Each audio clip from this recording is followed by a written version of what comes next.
या जगाच्या संपूर्ण पाठीवर एकमेव असा राजा होता, एकमेव असा महापुरुष होऊन गेला की ज्यांनी त्या काळात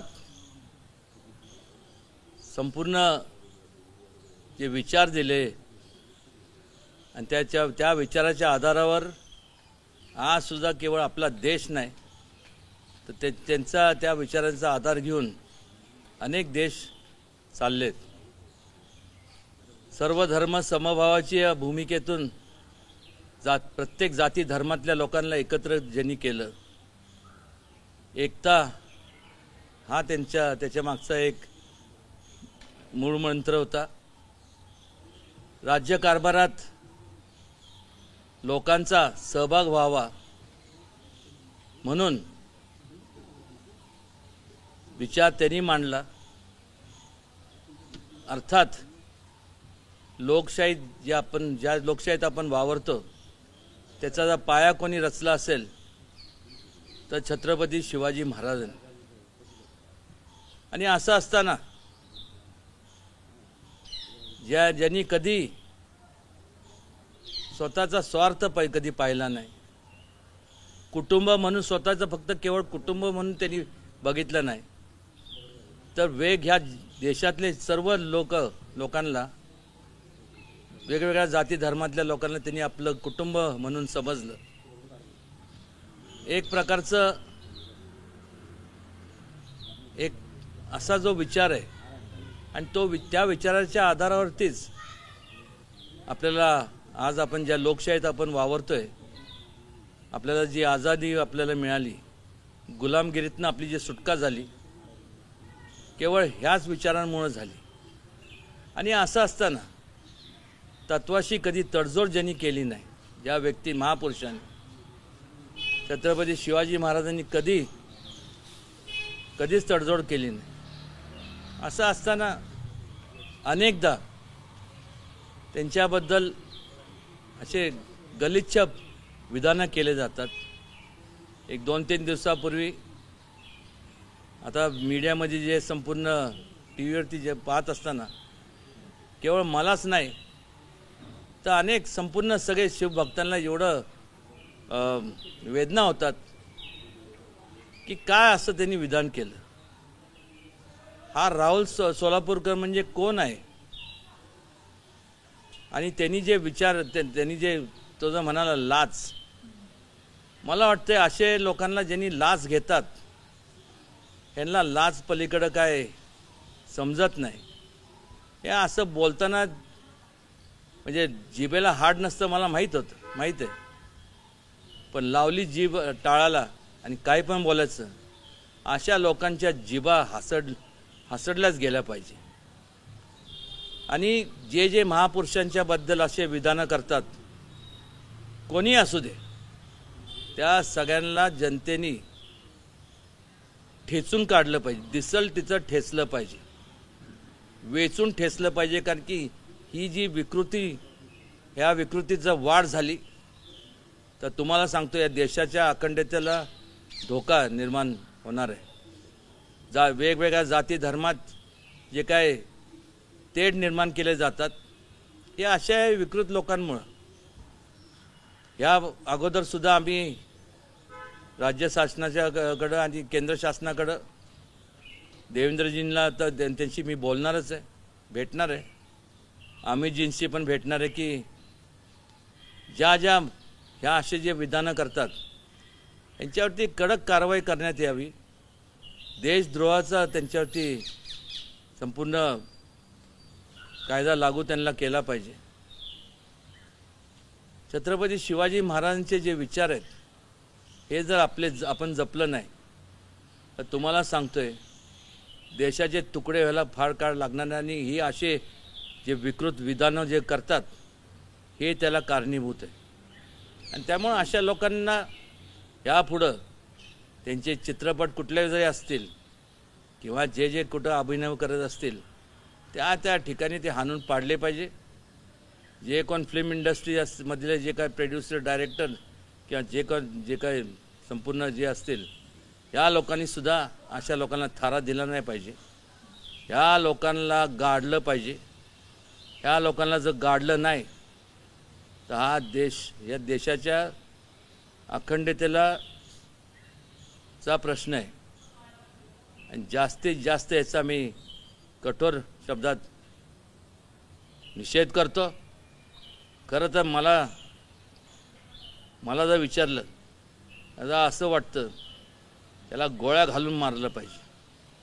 त्यालाच नाही तर असे जे लोक असतील ना त्या सगळ्यांना, कोणी पण बेताल वक्तव्य करायचं, ज्या व्यक्तींनी संपूर्ण आयुष्य स्वतःचं या देशासाठी, संरक्षणासाठी, परकीय आक्रमणाला सामोरे जात असताना स्वतःची जीवाची पर्वा न करता संपूर्ण जे ते पुढं गेले, अशा लोकांबद्दल असं वक्तव्य जर होत असेल तर याला दुसरं काही पर्याय नाही. फार बोलण्यापेक्षा मी एवढंच सांगेन, तो जिथं दिसल आणि असे लोक जे कोण महापुरुषांचे अवमान करत असतील या सगळ्यांना ठेचा आणि गाडा. तुम्ही निषेध व्यक्त करत कारवाईची मागणी करताय, पण अशीच वादग्रस्त विधानं करणारी लोक भांडारकरवर आहेत. कुठले निकष आहेत माहीत नाही, असे सदस्य भांडारकरवर मध्ये भरलेले आहेत. मी तेच तुम्हाला सांगतोय की हे जे कोण असतील यांना शोधून ठेचलं पाहिजे, यांना गाडलं पाहिजे. कारण की एक लक्षात घ्या, हे संपूर्ण जे आपला जो इतिहास आहे, या इतिहास आपण कालांतराने काय होणार आहे, जर आपण वेळेस यांना आळा घातला नाही तर इतिहासाला हे वेगळं वळण देण्याचं काम हे चालू करतील. कालांतराने उद्या छत्रपती शिवाजी महाराजांना एक वेगळं, म्हणजे आज मला सांगा ना, देवाची संपूर्ण जगभरात असे अनेक मोठे योद्धे होऊन गेले, पण एकमेव छत्रपती शिवाजी महाराज आहे की त्यांची आपण प्रतिमा देवारात ठेवतो. का ठेवतो तर बाकीच्यांनी त्यांचं साम्राज्य वाढवण्याकरता त्यांनी लढाया केल्या. शिवाजी महाराजांनी लढाई केली तर संपूर्ण ह्या देशातले जे लोकांवरती होणारा अन्याय ते छाटण्याकरता आणि परकीय आक्रमण रोखून फार स्त्रिया असतील आणि वयोवृद्ध लोक असतील, संपूर्ण समाजातल्या घटकांची त्यांनी संरक्षण, हाच एकमेक त्यांच्या मनात एक उद्दिष्ट होतं. आणि काय बोलणार, म्हणजे अक्षय किळसवाणी प्रकार आहे. अशा कलाकारांचे फोटो जे आहेत ते मोठ्या मोठ्या नेत्यांसोबत भेटत आहेत आणि त्याचबरोबर काही संघटना ज्या आहेत राईट विंगच्या त्यांच्यासोबत पण इतिहासकारांसोबत पण फोटोज आहेत. आणि दुसरं एक राजे, हे कलाकार आहेत, साहित्यिक नाहीयेत किंवा इतिहासकार नाहीये. अगदी बरोबर. मग अशा ह्याच्यावर जर वादग्रस्त वक्तव्य करत असतील तर त्यांच्यावर कारवाई कशा पद्धतीने करायला पाहिजे? कारवाई तर झालीच पाहिजे, त्यांना तुरुंगातच टाकलं पाहिजे, देशद्रोहाचा त्यांच्यावरती गुन्हा दाखल केला पाहिजे. याच्या अगोदर सुद्धा भेटलोय मॅडम, आणि आता सुद्धा या 1-2 दिवसात आम्ही त्यांची भेट घेणार आहे. मी स्वतः घेणार आहे. गेल्या काही दिवसांपासून बघितलं जात आहे की छत्रपती शिवाजी महाराजांना वारंवार त्यांच्यावरती टीका करण्याचा प्रयत्न सुरू आहे. अशी अनेक घटना गेल्या काही दिवसात झालेल्या आहेत. त्याचीच एक पुनरावृत्ती आहे. सुधांशु त्रिवेदी प्रकरण असेल, त्याच्या आधी झालेली आहेत, नंतरही झाली. तर एका पक्षाचे खासदार देखील सुधांशु त्रिवेदी एका पक्षाचे खासदार. नाही, हे बघा, खासदार असतील, आमदार असतील, मंत्री असतील किंवा पत्रकार असतील किंवा कोण उद्योजक असेल, कुठल्याही क्षेत्रात जरी काम करणारे असतील तर कोणालाही मगाशी सांगितल्याप्रमाणे त्यांना ठेचून त्यांना गाडलं पाहिजे. ते म्हणतो ना आपण, ही चूक नाही तर घोड चूक आहे आणि त्याला माफी असूच शकत नाही. पण ते त्या व्हिडिओमध्ये बोलताना म्हणतात की अशा, बरं ठामपणे म्हणतात की अशा प्रकारचे पुरावे आहेत. बरोबर आहे. म्हणजे औरंगजेबच्या भेटीला जाताना जर रावल्याचा जर विचार केला तर त्याचं म्हणणं असं असणार, त्यांनी महाराजांना लाच दिली म्हणून ते भेटीला गेले. ते तसं नसतं, त्यांच्या शौर्याचं ते प्रतीक होतं. लाच घेणाऱ्यापैकी महाराज कधीच नव्हते. नाही तर आज आपण त्यांना दैवत म्हणून किंवा आपण त्यांचा एवढ्या 300 वर्षाहून अधिक वर्ष गेल्यानंतर देखील आपण त्यांची आठवण, त्यांची प्रेरणा जे घेतो याची लायकी काय राहुलाची किंवा अशा लोकांची? कोरोना नाही, काळात ज्या पद्धतीनं काल त्यांचा पुन्हा दुसरा व्हिडिओ आला त्यात त्यांनी म्हटलंय की ज्यांना दुःख झालं असेल त्यांनी सगळ्यांची मी माफी मागतो, पण औरंगजेब हा लाचखोरच होता का माझ्या या संदर्भात माझ्याकडे पुरावे आहे. अरे तो लाचखोर होता का नाही होता, तो हरामखोर होता. ह्याच्या पलीकडे काय? तू कोणाची तुलना कोणाबरोबर करतोय? तर तो हरामखोर होता ना, तर राहुल काय कमी हरामखोर आहे का? राहुल तसं पाहायला गेलं, असं विधान केलं तर औरंगजेबची जे अवलादच म्हणायला पाहिजे त्याला. कोरोना काळात मोदींनी ज्या थाळ्या वाजवायला सांगितल्या त्या डॉक्टरांसाठी नव्हत्या, त्या राम मंदिरातली मूर्ती अस्थायी करण्यासाठी होत्या असं पण त्यांनी म्हटलं आहे सोलापूरमध्ये. हे बघा, आता त्याच्यावरती किती चर्चा करायची? त्याला ठेचा ना, बस झालं. असे लोक वेचून ठेचले पाहिजे. किती वेळ लागतोय? त्या चर्चा करण्यापेक्षा त्या कृतीत आणलं पाहिजे असं माझं सगळ्यांना. या प्रकरणी आपटेवर अजूनही कारवाई झालेली नाही. सिंधुदुर्ग प्रकरणातला पुतळा जो पडला होता महाराजांचा ना, हो, आता वास्तविकरित्या आता त्याच्यावरती चौकशी आता त्यांनी हे सगळी नेमली आहे. त्या लवकरात लवकर त्यांनी काय लोकांना आत पण टाकलं आणि जेव्हा देत असताना वास्तविक त्या लोकांची पात्रता आहे का नाही हे तपासून दिलं असेल नसेल त्याबद्दल ते चौकशी अहवालात सगळं निष्पन्न होईल आणि त्याच्यावरती कडक कारवाई झालीच पाहिजे. राहुल सोलापूरच्या घराच्या बाहेर आता आंदोलनं सुरू आहेत कालपासून. तुम्ही महाराष्ट्रात गेल्याच्या नंतर त्यांना जाब विचारायला जाणार आहात का किंवा तुमचा काय पोलीस बंदोबस्त वाढवलेला आहे? हे करणार? पोलीस बंदोबस्त म्हणजे माझं तर म्हणणं आहे की पोलीस बंदोबस्त त्यांनी काढून घ्यावा. पोलिसांना दुसरं काय उद्योग नाही का? इथं बलात्कार होतात, हे होतात, अनेक घटना घडतात. तिथं त्यांनी लक्ष द्यावं. या टुकारड्या भिकारड्या अशा हरामखोर ह्या रावल्याच्या इथं कशाला पोलीस बंदोबस्त ठेवत आहे? जाऊ दे ना, जो तो आपल्या मरणाने मरतो. बोलताना त्यांनी विचार करायला हवा होता.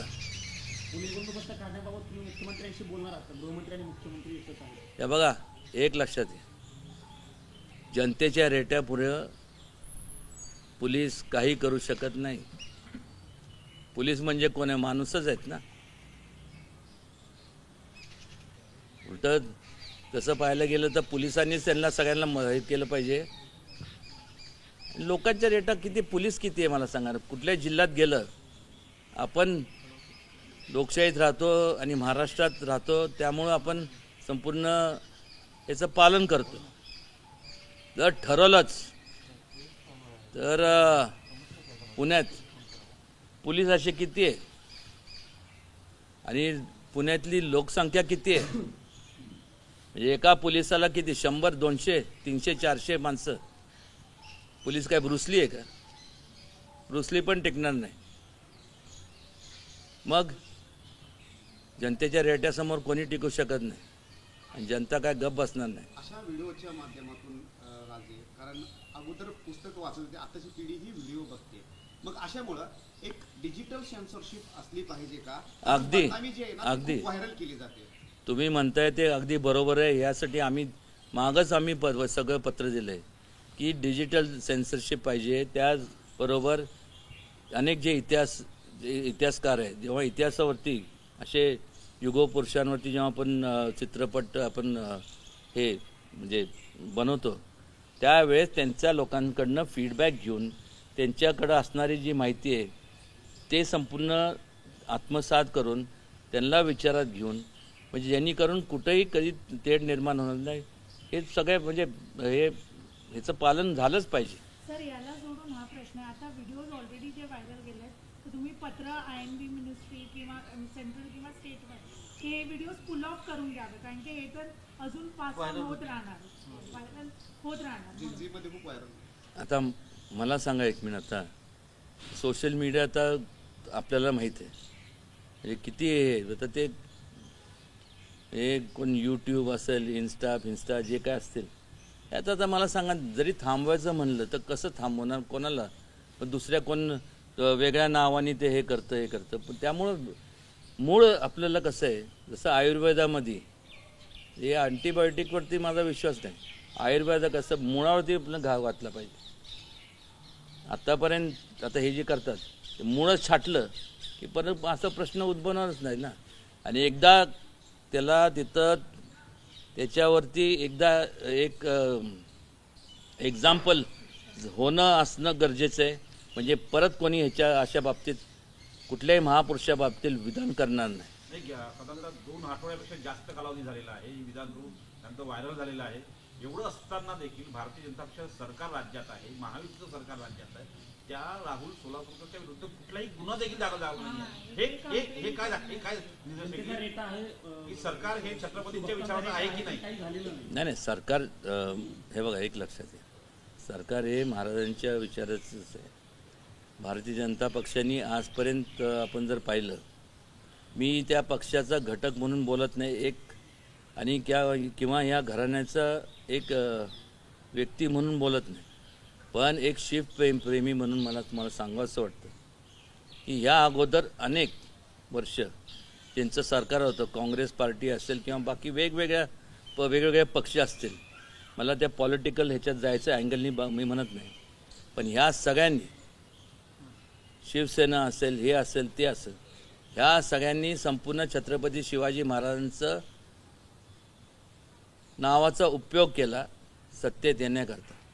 पण खऱ्या अर्थाने त्यांचे विचार जर कोणी आचरणात आणले असतील तर भारतीय जनता पक्षाने मोदीजींच्या माध्यमातून आणि त्याचबरोबर आता जे त्यांचे संपूर्ण मित्रपक्ष आहेत, या सगळ्यांनी त्यांचे विचार आता संपूर्ण म्हणजे महिलांचा बाबतीतला जो हे असेल निर्णय असेल, तरुणांच्या बाबतीतले निर्णय असतील, वयोवृद्धांच्या बाबतीतले निर्णय असतील, या सगळ्यांच्यात शेतकऱ्यांच्या बाबतीतले असतील, या सगळ्यांचा जे छत्रपती शिवाजी महाराजांचे विचार होते आणि त्यांना जे अभिप्रेत होतं आहे तेच त्यांनी संपूर्ण आचरणात आणलं. पण एवढा सुद्धा गुन्हा दाखल झाला नाही, गुन्हा दाखल झालाच पाहिजे ना. माझं म्हणणं काय एक लक्षात घ्या, खरं तर गुन्हा दाखल करण्यापेक्षा आहे ना त्याला तुरुंगात टाकलं पाहिजे आणि त्याच्यावरती कडक कारवाई केली पाहिजे. यासाठी निश्चितपणे माझा आग्रह राहणार. तुमचं बोलणं झालं का या संदर्भामध्ये गृहमंत्र्यांशी राज्यामध्ये? फडणवीस सरांसोबत बोलणं झालं? फडणवीस सरांचं नाही बोलीन मी आता, म्हणजे केवळ तुम्ही जे आता प्रेस समोर आहे म्हणून नाहीतर मी असं पण बोलू शकलं असतं माझं बोलणं झालंय.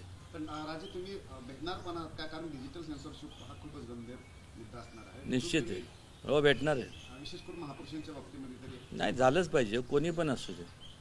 त्यांच्या नकाची सर नाही आपल्याला, त्यांच्याबद्दल आपण विधान करणं म्हणजे आपल्याला ऐकी पण नाही.